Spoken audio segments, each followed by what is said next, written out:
মহিমাক্ষী অসমত আসলতে কি হবলৈ লৈছে ইটোৰ পাছত সিটো জঘন্য ঘটনাৰ কথা পোহৰলৈ আহিছে ধিংকাণ্ডৰ পিছত কিন্তু বহুকেইটা ঘটনাৰ তথ্য পোহৰলৈ আহিছে আৰু এবাৰ যোৰহাটত সংঘটিত হৈছে এনে কুকাণ্ড 65 বছৰীয়া এবাৰ এজন বৃদ্ধই 10 বছৰীয়া নাবালিকাৰ লগত এই কুকাণ্ড কৰাৰ অভিযোগ উত্থাপন কৰা হৈছে ভাড়াঘৰৰ মালিকৰ বিৰুদ্ধে গুৰুতৰ অভিযোগ উত্থাপন কৰিছে এটা পৰিয়ালে লৈ আহিছো সবিশেষ তথ্য আসলতে অসমত কি হবলৈ লৈছে প্ৰতিটো মুহূৰ্ততে বিভিন্ন প্ৰান্তৰ পৰা আহিছে ইটোৰ পাছত সিটো ভয়ানক খবৰ ইটোৰ পাছত সিটো কুকৰ্মৰ খবৰ ৰাজ্যত পুনৰ সংঘটিত হৈছে আন এক কুকাণ্ড 65 বছৰীয়া ৰুবুল আলীয়ে সংঘটিত কৰিছে এই জঘন্য কাণ্ড 65 বছৰীয়া ৰুবুল আলীৰ বিৰুদ্ধে গুৰুতৰ অভিযোগ উত্থাপন কৰা হৈছে আৰু নাবালিকাৰ সৈতে অপকৰ্ম কৰাৰ অভিযোগ উত্থাপন কৰা হৈছে 10 বছৰীয়া নাবালিকাৰ সৈতে অপকৰ্ম সংঘটিত কৰিছে বুলি ৰুবুল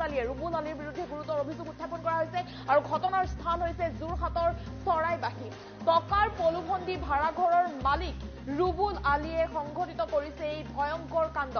নাবালিকাগৰাকীক টকাৰ প্ৰলোভন দিছিল বুলি গুৰুতৰ অভিযোগ উত্থাপন কৰা হৈছে নাবালিকাগৰাকীৰ মাতৃকো 5000 টকাৰ প্ৰলোভন দিছিল অসৎ প্ৰস্তাৱ দিছিল এজন ৰুবুল আলীৰ বিৰুদ্ধে পৰিয়ালৰ লোকে ইতিমধ্যে কাষ চাপিছে আৰু যোৰহাট আৰক্ষীৰ কাষ চাপিছে নিশা যোৰহাট আৰক্ষীয়ে গ্ৰেপ্তাৰ কৰিছে লম্পট ৰুবুল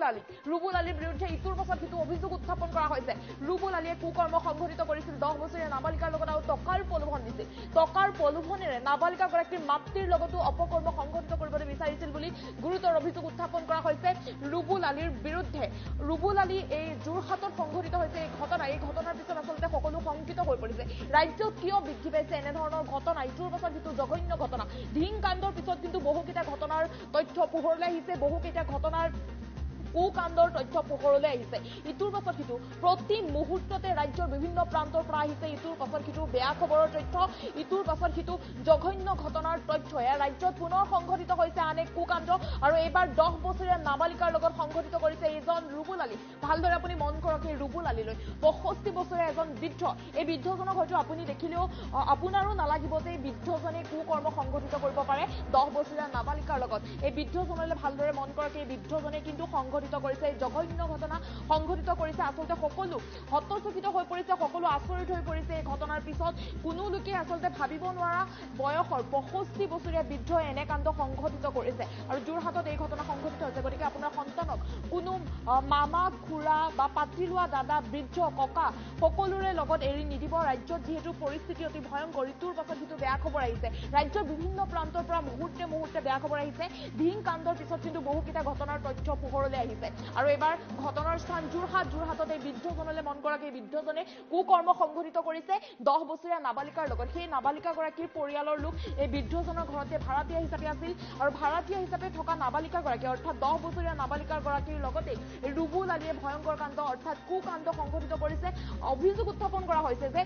এই ৰুবুল আলীয়ে 65 বছৰীয়া ৰুবুল আলীয়ে কিন্তু নাবালিকাগৰাকীৰ মাতৃৰ লগতো কুকৰ্ম কৰিবলৈ বিচাৰিছিল ধনৰ প্ৰস্তাৱ দিছিল যে 5000 টকা ধনৰ প্ৰস্তাৱ দিছিল বুলি ৰুবুল আলীৰ বিৰুদ্ধে গুৰুতৰ অভিযোগ উত্থাপন কৰা হৈছে